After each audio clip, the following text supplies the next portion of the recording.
요한계시록 11장은 두 증인과 큰 권능에 대한 말씀입니다. 일부 예배 때 두 증인에 대한 말씀 드렸고, 오늘 이 시간에 이제 큰 권능에 대한 말씀을 전해 드리도록 하겠습니다. 요한계시록 11장 1절은 이렇게 시작합니다. 하나님이 요한에게 하나님의 집에 속한 안팎의 모든 것들을 측량하라고 명하게 됩니다. 그래서 지팡이 같이 생긴 갈대 자로 이제 성전 안팎을 측량하는 그러한 일에 두 증인이 하나님의 권세를 받아서 그 일을 감당하게 됩니다. 그 두 증인의 모습은 이렇습니다. 그 옷은 굵은 베옷을 입고 있습니다. 그리고 1260일 동안 이들은 예언하며 두 감람나무와 두 촛대로 하나님께 봉사하는 그러한 모습을 보여주시고 있습니다. 이제 그들이 행하는 일을 들여다보니까 5절에 입에서 불이 나와서 소멸하게 됩니다. 그리고 6절에 이 두 증인의 역할을 보면 하늘을 닫아 예언하는 동안 비가 오지 않게도 하고 물을 피로 변하게 하는 재앙으로 땅을 치는 그러한 모습도 보여지고 있습니다. 이 두 증인에 대한 이야기는 참 많습니다만 결국 이 두 증인은 오늘 우리 교회들을 의미하는 것입니다.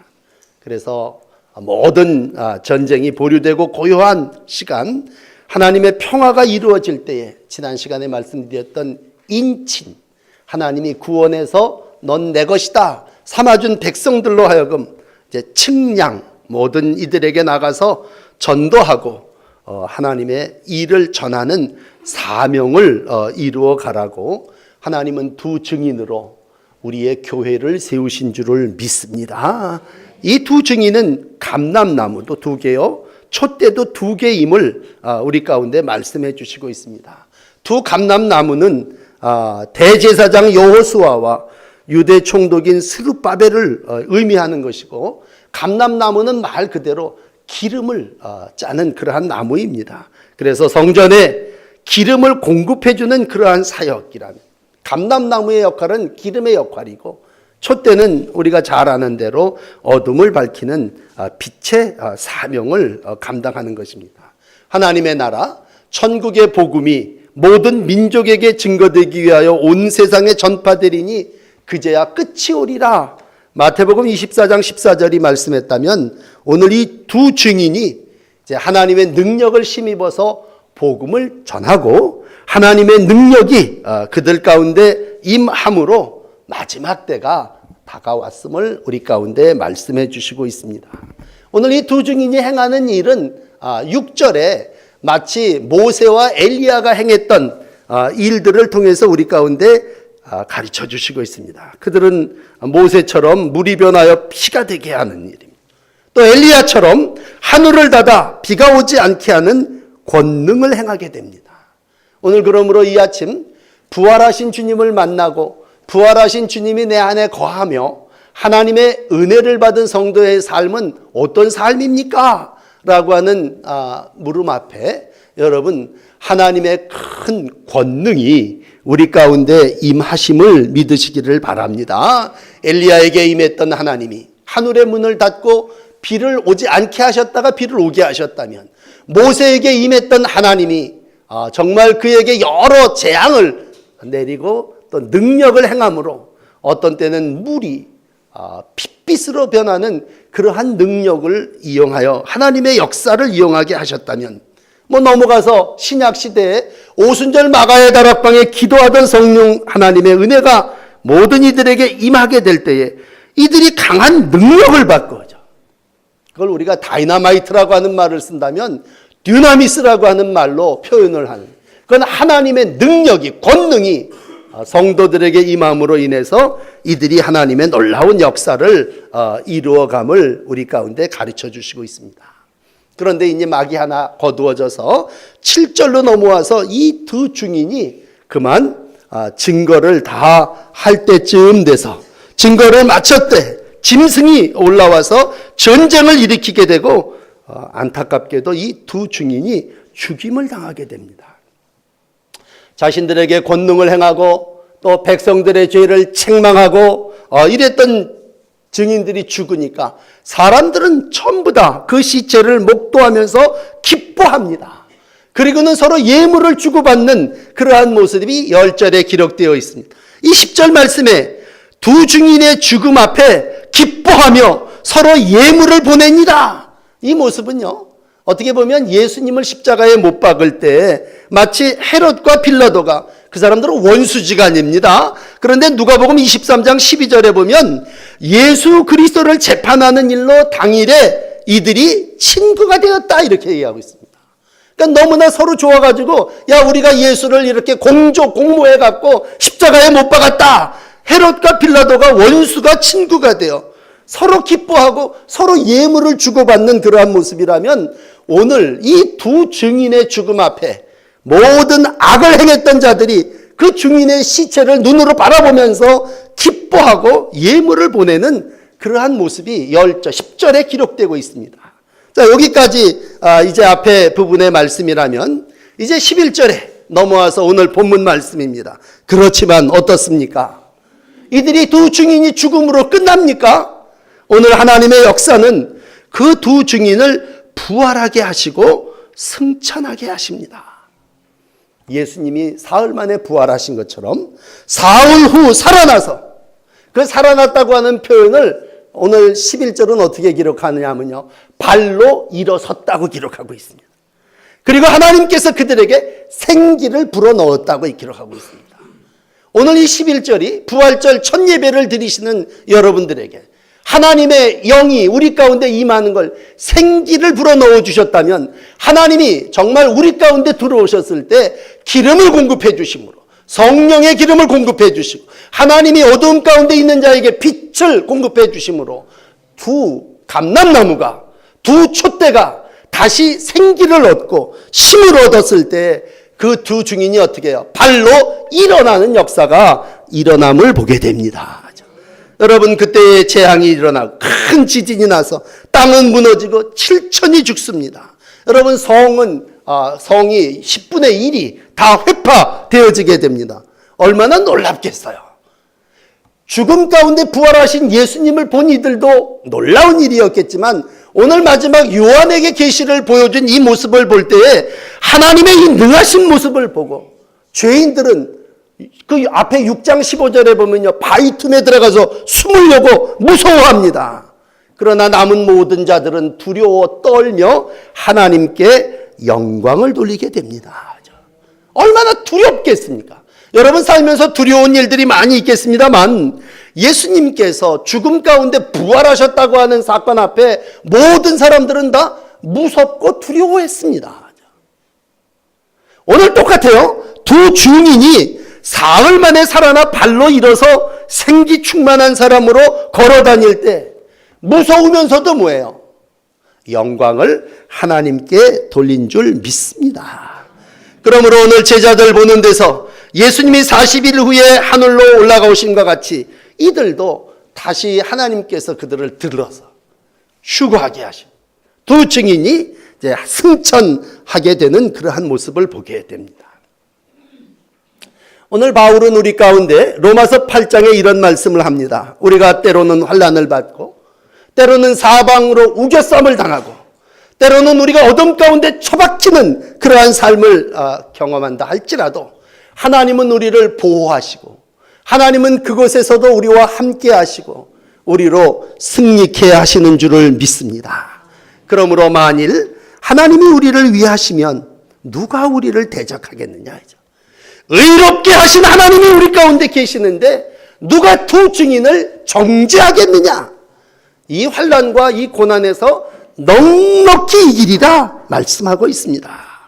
여러분, 바울은 빌립보서 2장 11절에 이렇게 얘기합니다. 이러한 역사 위에 모든 땅에 있는 자들과 땅 아래에 있는 자들로 예수의 이름에 무릎을 꿇게 하시고, 여기서 놓치지 마셔야 되는 건 땅 위에 있는 것들도 있지만 땅 아래에 있는 것죠.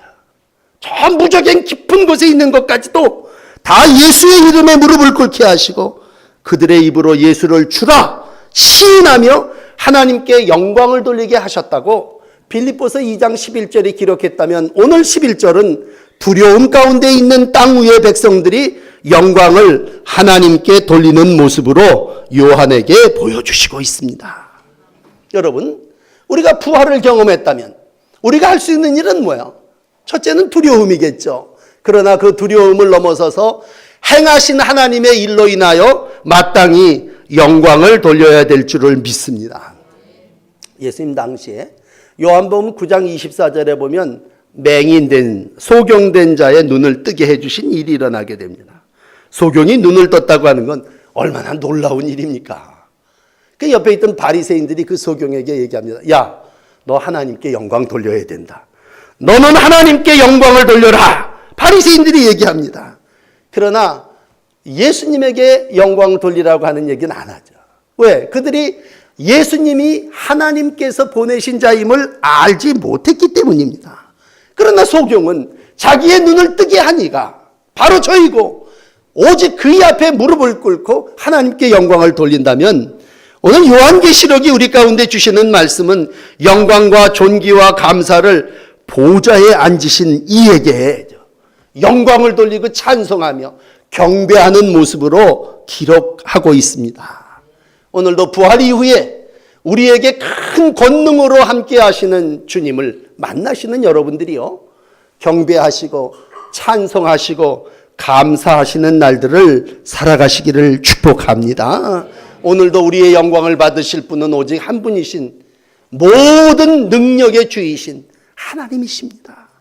오늘 다시 한번 우리가 이 땅을 살아나가며 돌이켜 생각할 때 그럼 어떻게 주님이 부활할 수 있고 어떻게 이 두 증인이 부활할 수 있을까라고 했을 때 여러분 답은 하나입니다. 고난을 당하셨기 때문에 죽으신 거고 오늘도 사단에 의해서 죽임을 당했기 때문에 하나님께서 그를 살려주신 줄 믿습니다. 항상 믿음은요, 우리가 살면서 그래요. 하나님 부활의 영광 하나님께 찬송 드립니다. 그러면서도 늘 우리 가운데 오는 건 뭐예요? 그러나 고난과 환난은 나에게 오지 않게 해주세요 라고 하는 말, 우리의 솔직한 고백입니다. 그러나 오늘 하나님의 부활의 능력이라, 오늘의 제목인 큰 권능은 어디서 옵니까? 그건 죽음으로 오는 거고 그건 썩어짐으로 오는 거고 정말 사흘 동안 냄새나나이다 라고 하는 고백처럼 완전히 이 땅의 모든 자들이 볼 때에 시체를 보고 기뻐하며 서로 예물을 주고받는 그러한 이후에 하나님께서 부활하심으로 우리 가운데 큰 권능을 이루신 줄을 믿습니다. 그러므로 여러분, 부활은 항상 죽음 이후에 우리 가운데 임하는 하나님의 역사입니다. 그렇다면 물읍시다. 어떻게 하면 능력을 얻을 수 있습니까? 답은 죽음으로써 큰 부활을 이루시는 예수님께 있습니다. 그러므로 예수님은 그걸 자신을 이렇게 얘기하죠. 난 미랄이다 이렇게 표현할 때 미랄이 어떻게 권능을 이루고 미랄이 어떻게 100배의 결실을 이룰 수 있습니까? 그건 땅에 떨어져 썩어 결실을 맺기 때문입니다. 오늘도 고난과 함께 환난과 함께 여러 핍박과 함께 어려움을 당했던 두 증인이 하나님의 큰 권능으로 부활하고 승천하며 이 일을 본 자들이 영광을 하나님께 돌리심을 기억하시면서 환난과 핍박과 죽음 가운데도 신앙을 지키고 하나님의 최후의 승리, 하나님의 영광을 이루어 나가는 복된 성도의 날들, 교회가 되시기를 축복합니다. 오늘도 두 증인은 교회입니다. 교회는 환난과 어려움과 고난을 통해서 하나님의 놀라운 권능을 이루어감을 믿습니다. 두 번째, 오늘 15절에 보면요, 이젠 내용이 좀 바뀌어져서 큰 나팔 소리와 함께 음성이 하늘에서 들리게 됩니다. 그런데 이 나팔 소리는요, 7번째 나팔입니다. 이거 꼭 기억하셔야 돼요. 7번째 나팔은요, 8번째 나팔은 없어요. 마지막 나팔입니다. 그래서 바울이 고린도전서 15장 51절에 얘기할 때 내가 비밀을 말하노니 마지막 나팔의 순식간이 호련히 다 변화되리니 나팔 소리가 나매 죽은 자들이 썩지 아니할 것으로 다시 살아나고 우리도 변화되리라. 이렇게 얘기합니다. 그러면 우리가 변화되고 우리가 다시 살고 큰 권능이 어디서 일어나느냐? 나팔 소리 울릴 때죠. 이것이 마지막 나팔이요. 오늘 15절이 얘기하는 7번째 나팔 소리가 불 때에 하늘에서 큰 음성이 들립니다. 그 음성의 내용은 이렇습니다. 들으십시오. 세상 나라가 우리 주와 그 예수의 나라가 되어 그가 세세토록 왕노릇 하시리로다. 아멘. 그리스도의 왕국이 열려진다고 하는 겁니다. 그동안 악이 지배하고 사탄이 지배하고 땅 아래 것들이 지배하는 모든 일들은 다 없어져 버린 거죠. 한마디로 악인의 권세를 멸하시고 하나님의 통치, 하나님의 나라가 이루어지는 때가 언제냐? 7나팔 불 때에, 하늘에서 큰 음성이 들릴 때에, 그때에 하나님의 왕국, 그리스도의 다스림이 이루어지게 됩니다. 이 모습을 보면서 24장로들은 일제히 엎드립니다. 그리고 경배와 감사와 찬양을 드립니다. 우리 예수님께서죠, 두 증인을 살리신 하나님께서 어떻게 하셨다는 겁니까? 어둠과 악의 세력을 멸하시고 오늘도 이 세상 나라들을 다 통치하시고 이 세상 속에 하나님이 지배하시는 보좌, 왕자에 앉으셨다는 얘기입니다. 그러므로 지난 시간에 말씀드린 하나님 나라의 보좌에 우리 주님께서 앉으시게 되고 그 보좌에 앉으신 이로 인하여 뺑 둘러 원탁에 모여있는 24장로들은 전부 다 엎드리게 됩니다. 이 엎드린다는 얘기는 서양 사람도 얼른 이해하지 않는 얘기지만 우리는 늘 어른 앞에 경배하고 절해, 큰 절했기 때문에 알아요. 무릎을 꿇을 정도가 아니라 손 내밀어서 보좌에 앉으신 이하가 악수하는 정도가 아니라 그분 앞에 엎어져서 엎드려서 머리를 들지 못하고 오늘도 경배하며 찬송하는 그러한 모습입니다. 이게 바로 교회의 모습이요, 24장로들은 마지막 때에 하나님 앞에 선 의인들의 모습이라면 우리들이 마지막에 다 변화되어서 이와 같은 모습으로 하나님을 경배하게 될 거고 하나님의 권능을 찬송하게 될 줄을 믿습니다. 여러분, 누가복음에 보면요, 22장에 예수께서 제자들을 선택하신 목적이 두 가지입니다. 하나는 뭐냐면 온 땅 모든 이들에게 복음을 전파하기 위함입니다. 그러나 오늘 두 번째 무엇이냐 하면요, 함께 만국을 다스리기 위한 권능 주시기 위함입니다. 그러므로 예수님이 12의 제자를 택하신 건요, 가르쳐 함께 다니면서 전파하게도 하셨지만 가장 중요한 오늘 본문은 큰 권능을 제자들에게 주시기 위함입니다. 누가복음 22장 30절을 읽어드릴게요. 내 아버지께서 나라를 내게 맡기신 것 같이 나도 너희에게 맡겨 너희로 내 나라에 있어 내 상에서 먹고 마시며 또 내 보좌에 앉아 이스라엘 12지파를 다스리게 하려 하노라. 아멘. 이방들은 다 분노하고 물러가고 이제 하나님의 왕국, 하나님이 다스리는 나라가 이루어질 때에 어떻게 하느냐? 오늘도 이 땅의 모든 백성들이 하나님께 맡겨준 나라를 통치하게 섬기며, 물론 하나님과 함께 성령의 권능으로 이 모든 일을 이루게 될 줄을 믿습니다. 그러므로 하나님을 경외하는 여러분들이요, 하나님이 우리 가운데 함께 하신다고 하는 건 뭐예요? 우리를 구원해 주셨다고 하는 얘기가 아니라 우리를 구원해 주신 하나님은 큰 권능으로 우리와 함께 다스리며 사역하시는 줄 믿습니다. 성령의 기름 부으심으로, 빛으로 우리 가운데 역사하시는 주님의 능력을 믿으시기를 바랍니다. 오늘도 성령이 기름 부으심으로 함께 한다면, 두 감람나무가 우리 가운데 함께 한다면, 두 촛대가 우리 가운데 함께 한다면 하나님은 오늘도 이 세상 속에서 성령으로, 빛으로 우리 가운데 큰 권능을 행하실 줄을 믿습니다. 이 믿음을 가지고 오늘 이 세상을 살아나가며 부활하신 주님이 내 안에 계십니다. 말로만 아니죠. 큰 권능으로 주의 부활을 증거하시고 주의 부활을 이루어 나가시는 여러분들이 되시기를 바랍니다. 오늘 이 모습을 마지막 세 번째는 17절에 이렇게 말씀합니다. 하나님이 큰 권능으로 다스리며 온 세상을 통치하시는 그 모습을 17절은 이렇게 표현합니다. 하나님 감사합니다. 그러면서 뭐라고 얘기해요? 옛적에도 계셨고 시방도 계신 주 하나님, 이렇게 얘기합니다. 하나님 어떤 분이십니까? 옛적에도 계셔서 엘리야에게도 함께 하시고 모세에게도 함께 하시고 오늘 지금도 현재도 살아계셔서 우리의 전능하신 하나님이 되어주심을 믿습니다. 히브리서 13장 8절입니다. 예수 그리스도는 어제나 오늘이나 영원토록 동일하시느니라. 우리가 대통령 선거를 앞두고 실망하는 건 뭐예요? 시작하기 전에는 다 하겠다는 거죠. 공약을 남발하죠. 그리고는 뭐예요? 끝나고 나서는 그 일을 이루지 못하죠.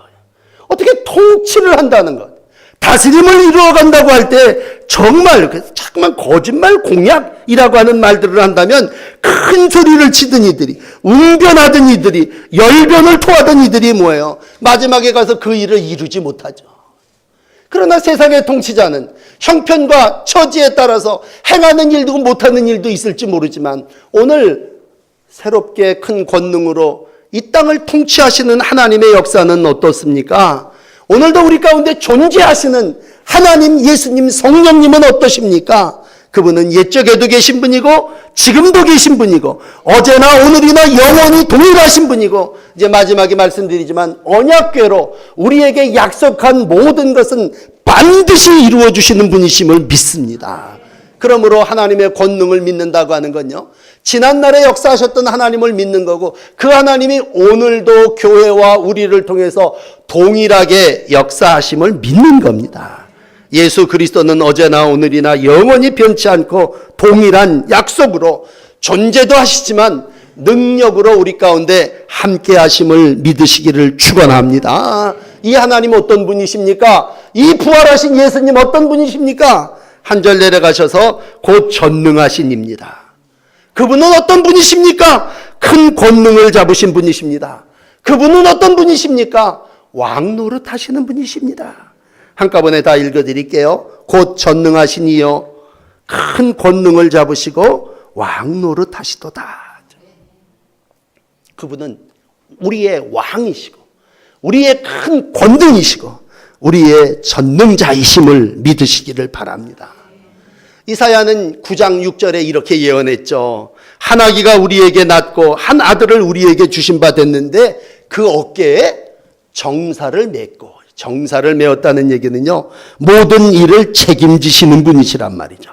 그분은 깜짝 놀랄 기묘자요 모사요 전능하신 하나님이요 영전하신 아버지요 평강의 왕이다. 이사야가 예언한 그대로 예수님은 이 땅에 오셨습니다.